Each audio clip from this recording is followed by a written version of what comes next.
pessoal, beleza? Nessa aula a gente vai fazer uma introdução rápida à disciplina que a maioria de vocês certamente ainda não viu, que é a física. Bom, hoje a gente vai ver o que ela é e aonde é que ela pode se aplicar. Vamos lá então? A física é a ciência que busca entender e explicar os fenômenos físicos. E ela vai fazer isso através de equações e leis matemáticas. Então a matemática ela vai ser vista como uma linguagem usada para que a gente consiga entender a física. Tudo bem? Então, desde agora eu quero deixar claro para vocês. A física são os conceitos. A parte matemática é tudo aquilo que vocês trazem de bagagem que vocês já aprenderam e vão continuar aprendendo no curso. Tudo bem? Então vamos ver, aliás, alguns desses fenômenos que a física explica. Primeiramente, nós temos aqui o eclipse solar, que tivemos recentemente agora no mês de dezembro, né, de 2020. Aqui no meio nós temos um ímã que foi previamente aquecido e reparem que, enquanto ele está aquecido, ele perde suas propriedades. E somente um tempo depois, após o seu resfriamento, ele volta a atrair o metal. Por que isso acontece? É um tipo de coisa que a gente vai ver nas aulas futuras, tá? É uma curiosidade apenas. E aqui no último, nós vemos a luz branca atravessando um prisma e sendo decomposta naquelas 7 cores do arco-íris. Bom, não é bem por aí, não são bem 7 cores, né? Na verdade, nós não vemos 7 feixes de luz certinhos no arco-íris. O que nós vemos é um espectro contínuo. Mas, novamente, é uma questão a se estudar mais para frente, tá? Mas o que se configura como um fenômeno físico? Porque de fenômeno natural a gente já vê que é algo que acontece na natureza, né? Mas e para que ele seja físico? Ou para que ele seja químico também, que seria o seu oposto, né? Como é que a gente consegue diferenciar? Bom, vamos lá. A gente vai entender isso sabendo basicamente a estrutura, né, a composição molecular daqueles compostos. Então, por exemplo, se eu pego uma folha de papel e amasso ela, eu estou mudando a estrutura atômica dele? Estou mudando a estrutura molecular dele? Não estou. Então, esse foi um fenômeno físico. Agora, e se eu pegar esse papel e tacar fogo? Aí já mudou, né? Eu estou transformando aquelas moléculas que formam o papel, não sei exatamente quais são, porque a química não é a minha área, né? Em carbono. Então, houve uma transformação química, ok? Um fenômeno químico. Então, vamos observar essas animações aqui e verificar quais delas são fenômenos físicos e quais são fenômenos químicos. De cara, a primeira nós já temos uma reação entre dois componentes, né, duas substâncias químicas, e elas geram basicamente uma reação exotérmica, liberando esse novo produto, e dá pra gente ver no finalzinho da animação que subiu um vaporzinho, né? Então a reação foi exotérmica, liberou calor. Essa segunda imagem aqui, basicamente nós temos o gelo, né, derretendo, se transformando em água. É o processo que nós chamamos de fusão. Então, mudei a composição da água? Mudei o H2O? Não mudei. Então, eu continuo tendo aqui um fenômeno físico. Aqui na terceira, nós temos um ventilador simplesmente funcionando. Eu estou mudando alguma coisa com o ventilador ligado na tomada, né? E usando aquela energia elétrica para poder funcionar?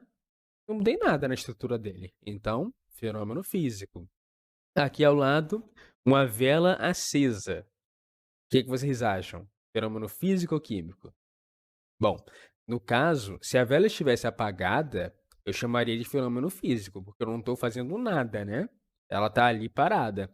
Mas como ela está acesa, reparem que para que ela esteja acesa é preciso que o fogo esteja queimando algo. Tem que ter um combustível agindo ali. O combustível do fogo, ele é o oxigênio. Isso eu imagino que vocês já saibam da química. Mas para que ele se mantenha aceso, a gente também precisa de uma base, né, para onde ele vai se conectar com algum composto. Ele vai estar queimando justamente esse barbante aqui da vela.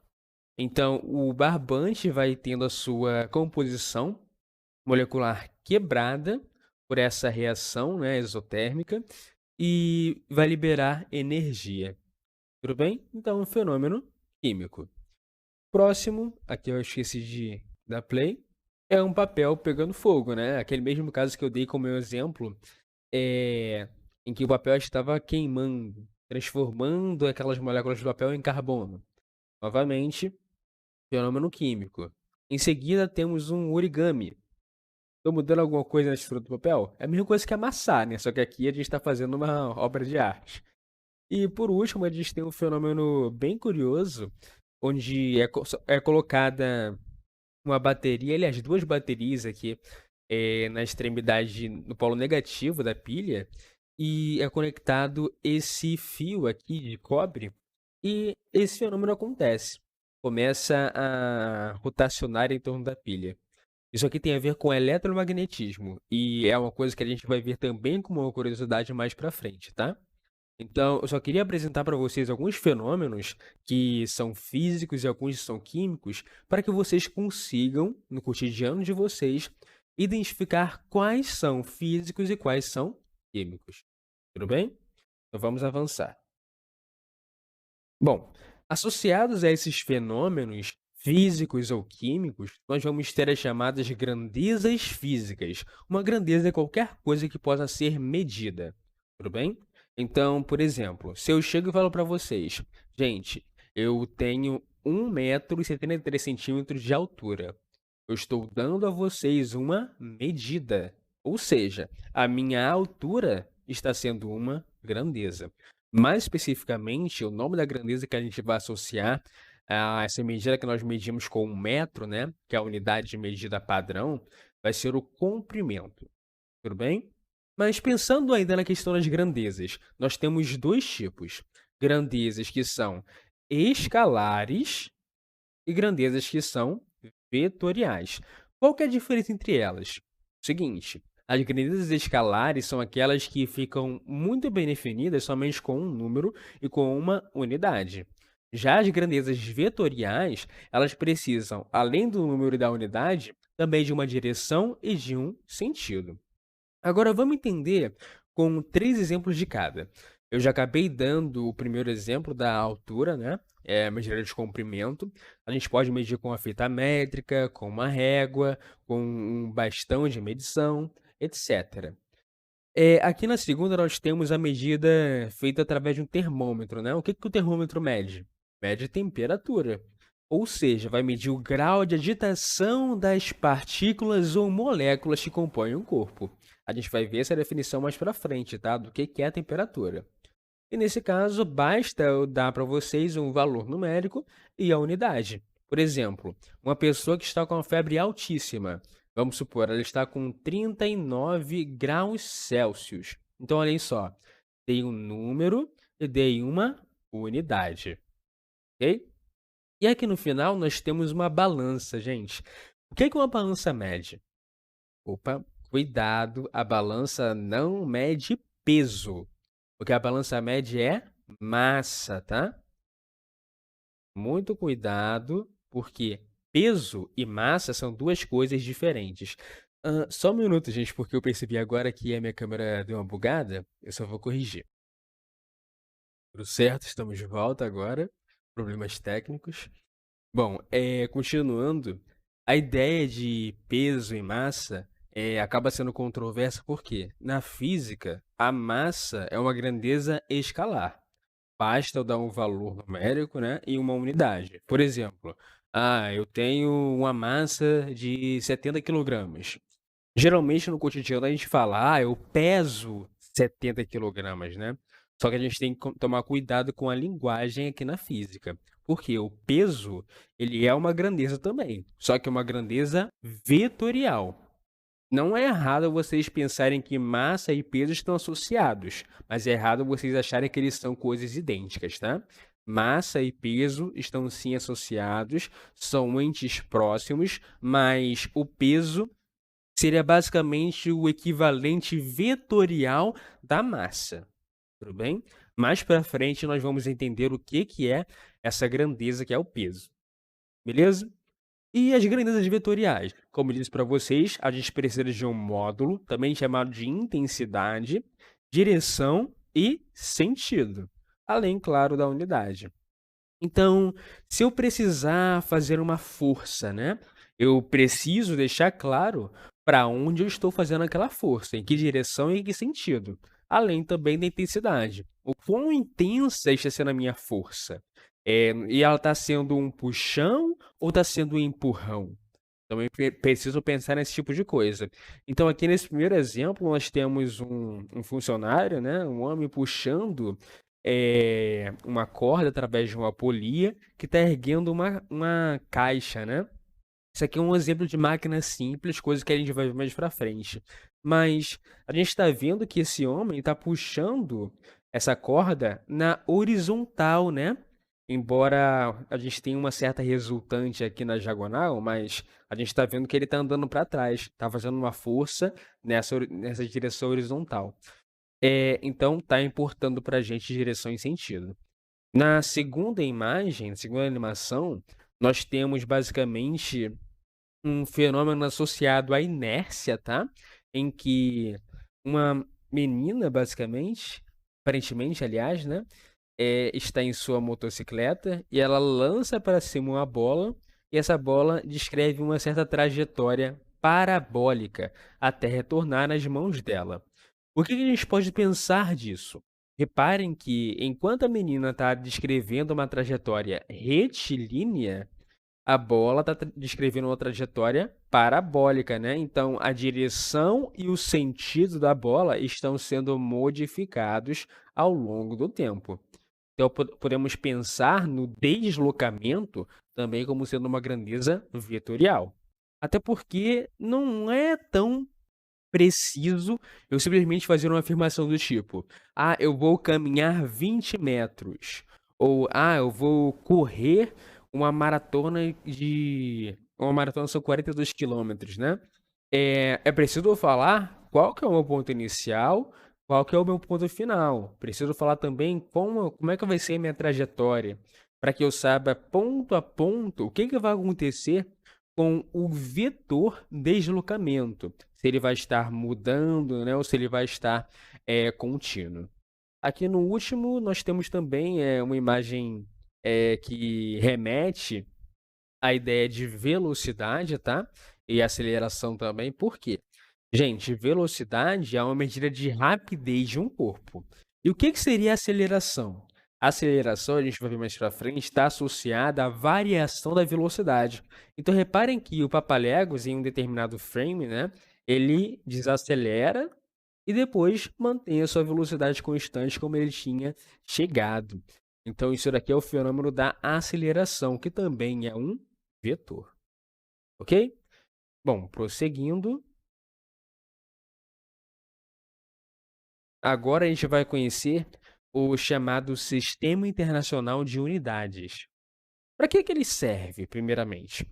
Bom, mundo afora nós tínhamos, ainda temos, aliás, diversas unidades de medida para essas grandezas. Então, se faz necessário que nós adotemos um padrão. E nesse padrão, nós destacamos essas 6 grandezas aqui. São elas comprimento, massa, tempo, intensidade de corrente elétrica, temperatura e quantidade de matéria. Bom, vamos fazer uma leitura rápida das unidades. O comprimento é o metro, massa é o quilograma, tempo é segundo, intensidade de corrente elétrica é o ampere, temperatura é o Kelvin e a quantidade de matéria, que eu imagino que vocês devam ter já visto em química, é o mol. Agora, reparem que cada uma dessas unidades tem atrelado a elas, né, um símbolo. Para metro é o M, quilograma é kg, segundo é S, ampere é A, Kelvin é K e o mol é o próprio mol. Basicamente, gente, tem algumas unidades aqui que eu imagino que vocês não tenham reconhecido, né? E são o ampere e o Kelvin. Bom, o ampere, talvez vocês possam pensar nele quando vocês ouvem o eletricista falando: ah, a amperagem está muito alta ou a amperagem está muito baixa, né? Tem justamente a ver com essa unidade aqui. Mas o correto a se falar, né, tá? Pensando na linguagem científica, é a intensidade de corrente elétrica ou a corrente elétrica está muito alta ou muito baixa, ok? Então vamos nos atentar à linguagem aqui enquanto estivermos em sala de aula. Claro, uma sala de aula virtual nesse caso, né? Já que estamos em isolamento social. Bom, o Kelvin é uma unidade de temperatura, essa aqui é padrão, mas a gente sabe que aqui no Brasil nós medimos temperatura em graus Celsius. Lá no exterior, alguns países usam os graus Fahrenheit também, então não é uma unidade usual. O que que nós chamamos de unidade usual? É a unidade que nós fazemos uso no nosso cotidiano, e não necessariamente vai ser uma unidade do sistema internacional, ok? E a partir dessas unidades, a gente consegue formar outras. Por exemplo, qual que é a unidade que vocês veem nas placas de trânsito conforme vocês seguem com um carro, por exemplo, ou então no ônibus, né, em uma rodovia? Vocês veem um limite de velocidade, por exemplo, dado em quilômetros por hora? Então reparem o seguinte, essa unidade, quilômetro por hora, está associando para a gente duas grandezas. O quilômetro está associado a que grandeza? Está associado ao comprimento. E a hora está associada ao tempo. Então, isso está basicamente dizendo para a gente que a velocidade ela é uma grandeza que é dada pela razão entre o comprimento e o tempo, certo? Então, pensando agora no sistema internacional, qual vai ser a unidade da velocidade? Gente, a velocidade, ela não é comprimento por tempo? A unidade dela, então, quando nós expressamos assim, ó, entre colchetes, vai ser a unidade de comprimento, que é o metro, sobre a unidade de tempo, que é o segundo. Então, essa aqui é a unidade da velocidade, tá? Nós temos outras também, como por exemplo, se eu quiser medir a área de uma superfície, eu quero construir uma casa, né? Preciso medir a área do terreno. Como é que eu faço esse tipo de medida? A área de um determinado espaço geométrico, né? Uma superfície geométrica, vai ser sempre dada basicamente pelo produto de base por altura. Podem ter variações como uma divisão por 2 ou uma multiplicação por alguma fração, né, ou base maior mais base menor vezes altura sobre 2, mas no fundo, é um produto de duas dimensões, uma horizontal e uma vertical. Então nós vamos estar multiplicando o comprimento por outro comprimento. Gente, isso é comprimento ao quadrado. E qual que é a unidade do comprimento? É o metro. Vamos estar multiplicando metro por metro, né? Então, a unidade da área é o metro quadrado. E assim por diante, tá? A gente poderia ficar aqui a aula toda falando sobre isso e ter mais e mais aulas falando só sobre isso, unidades derivadas, né? Mas não é esse o objetivo. O que que eu quero que vocês tirem daqui, do que eu fiz agora? Eu quero que vocês tirem um conceito na física chamado de análise dimensional. Nela, a gente vai poder reconhecer as grandezas que estão associadas, e a partir daí tirar a unidade no sistema internacional. Tudo bem? E quanto às unidades usuais, como eu disse, são aquelas que nós usamos no nosso cotidiano. Como, por exemplo, para a velocidade, que nós temos o metro por segundo, né? Para comprimento, geralmente a gente usa a régua para poder medir, ou então unidade de comprimento, né? Geralmente é o centímetro, ou então o milímetro, né? E assim por diante também. Beleza? Bom, vamos avançar então. Vamos ver aqui dois exercícios rápidos. Bom, a curiosidade do ser humano. Antes de eu fazer, pausem o vídeo para tentar fazer sozinhos, tá? Então vamos lá. A curiosidade do ser humano o leva a explorar o ambiente que o cerca, observando, analisando, realizando experimentações e procurando o porquê das coisas. Nesta atividade, exploradora e investigativa, ele observa para conhecer melhor a natureza. classifique, nas situações cotidianas citadas a seguir, quais envolvem fenômenos físicos, com F, e quais envolvem fenômenos químicos, com Q. Primeiro, água fervendo para fazer café. Gente, a água fervendo, eu estou mudando a estrutura dela? Bom, a priori eu não estou fazendo nada com ela, né? Só fervi a água. Ela está passando do estado líquido para o estado gasoso. Então, nesse caso, nós temos um fenômeno físico, né? Agora, se eu dissesse para vocês, eu estou misturando o café com a água, aí sim seria um fenômeno químico, beleza? Próximo, queima do etanol no motor de um carro. Obviamente, eu estou fazendo uma queima, né? Então, eu vou estar realizando um fenômeno químico. Letra aqui. E, gente, nessa queima do combustível, a gente está quebrando as moléculas do etanol, tá? E liberando, assim, energia no processo. E essa energia vai ser, em boa parte, usada pelo motor para que o carro se mova. Funcionamento de um aspirador de pó. Isso aqui é similar ao caso do ventilador. Também é um fenômeno físico. Gordura sendo removida com detergente. Aqui é um caso que vocês vão ver na química, tá? Em que o detergente, ele, em sua estrutura, ele vai possuir as chamadas micelas. Elas se agarram às moléculas de gordura e também fazem com que a água consiga se misturar com essas moléculas. Tá? Eu não vou entrar em detalhes nisso, porque um professor de química vai saber explicar melhor para vocês, tá? Mas eu quero que vocês saibam que isso é um fenômeno químico. Secagem de roupas no varal. O que está acontecendo com a água acumulada naquelas roupas? Está passando do estado líquido para o estado gasoso. Só mudou de fase, né? Como nós chamamos. Então, é um fenômeno físico. Segunda questão. O quilograma padrão, guardado a 7 chaves há mais de um século perto de Paris, emagreceu e engordou com o passar do tempo. Ele precisa ser substituído. Mas como? Uma conferência internacional que acaba de ser encerrada fez um avanço histórico nesse sentido. Os debates para se chegar a um quilo estável causam frenesi há mais de 10 anos. A ideia é chegar a uma nova definição, independentemente de qualquer objeto físico. A grandeza física a que o texto se refere é uma unidade padrão do Sistema Internacional de Unidades, SI, usada para aferir. Agora, cuidado. Reparem que na letra A ele já joga direto pra gente peso. Mas, gente, vocês já não vão cair mais nessa porque eu falei o que para vocês? Peso é grandeza vetorial, não é o que se mede na balança. O que se mede na balança é a massa. Ok? Bom, vamos prosseguir então. Agora vamos conhecer os múltiplos e submúltiplos. Gente, eles são nada mais que aqueles prefixos, ou seja, aquelas letras que vêm acompanhando as unidades, tá?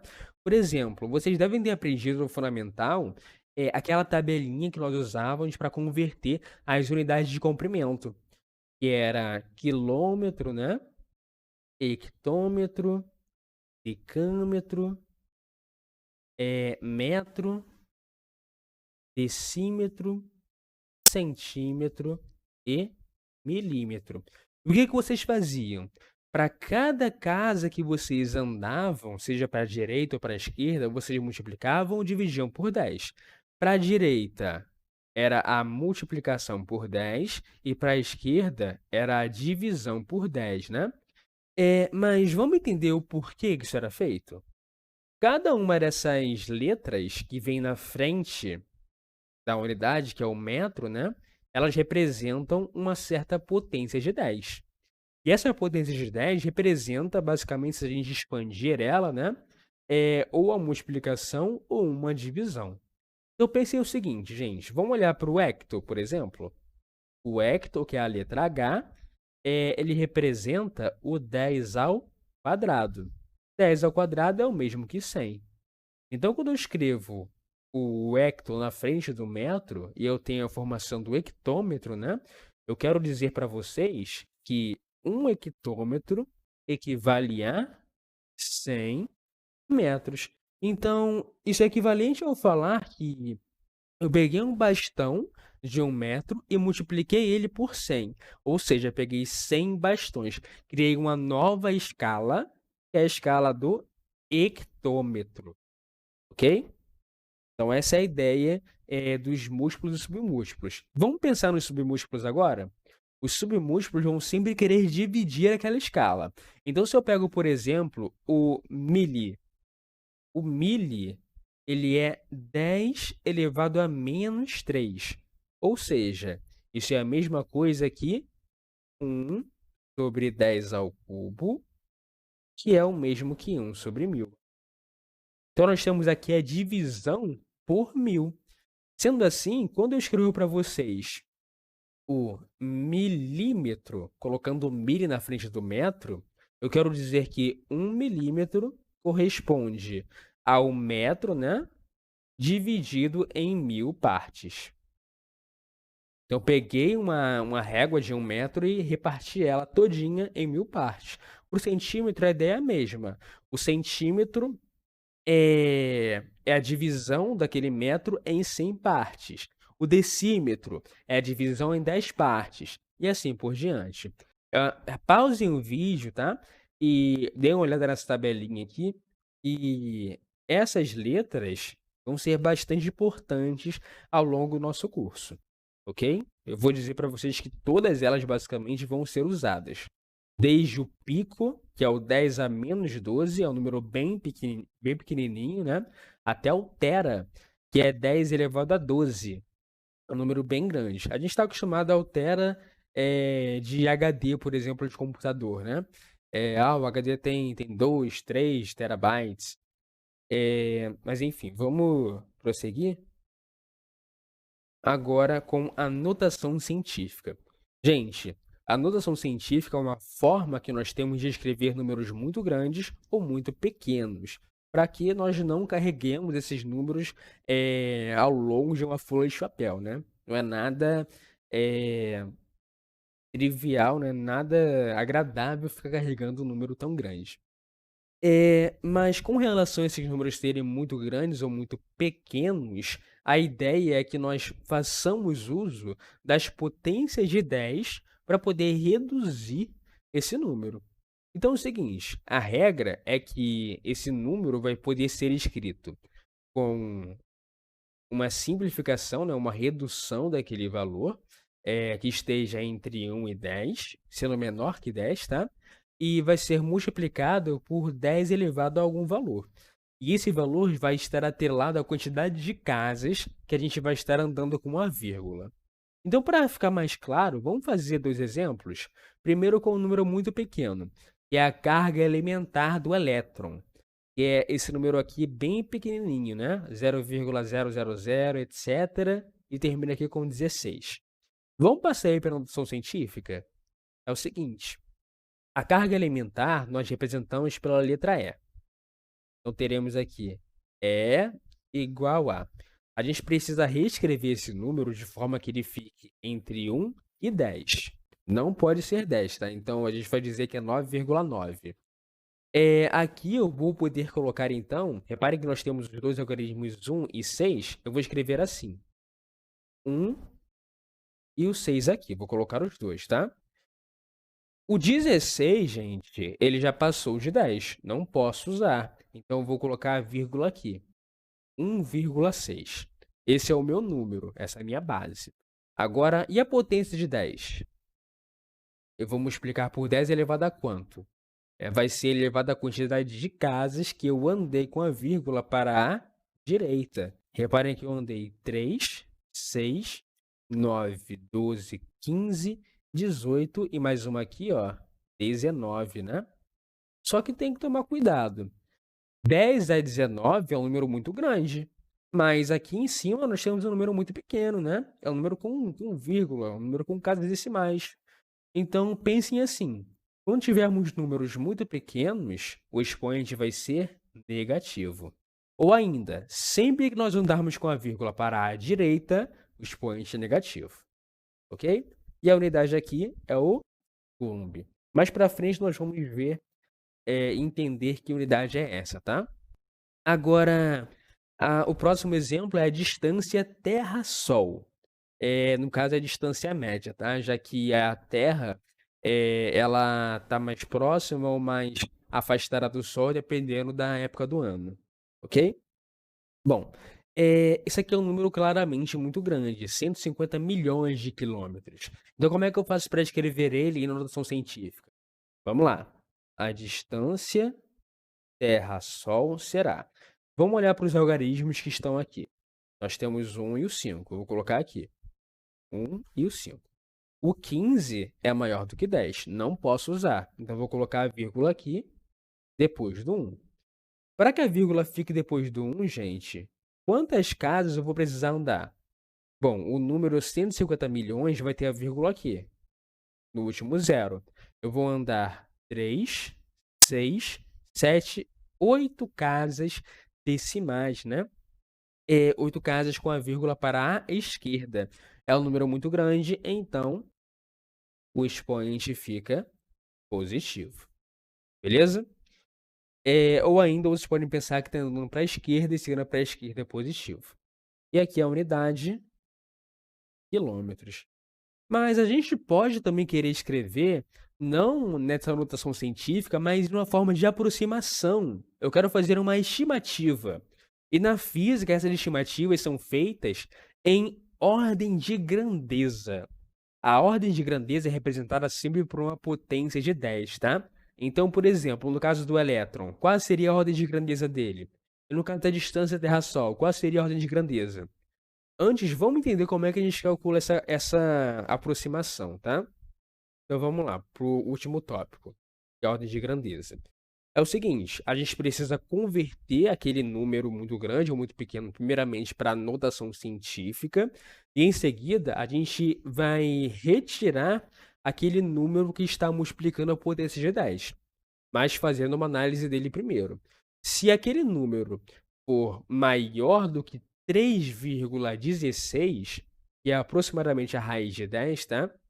É maior ou igual, desculpa. Nós vamos precisar somar uma unidade ao expoente daquela potência de 10. Agora, se for menor do que 3,16, nós mantemos daquele jeito que está. Então, vamos ver aqui aqueles dois exemplos. A carga do elétron. Vamos olhar para o número que multiplica a potência de 10. Ele é o 1,6. 1,6 é menor do que 3,16. Então, nós vamos manter aquela potência de 10 como ela está.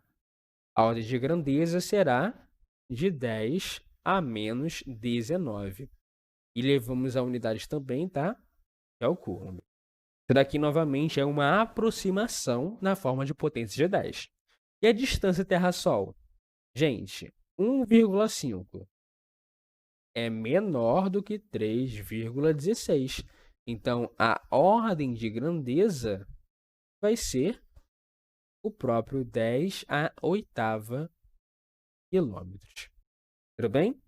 Bom, esses dois casos, nós tivemos números que eram menores que 3,16. Mas se fossem iguais ou maiores? Vamos ver esses casos.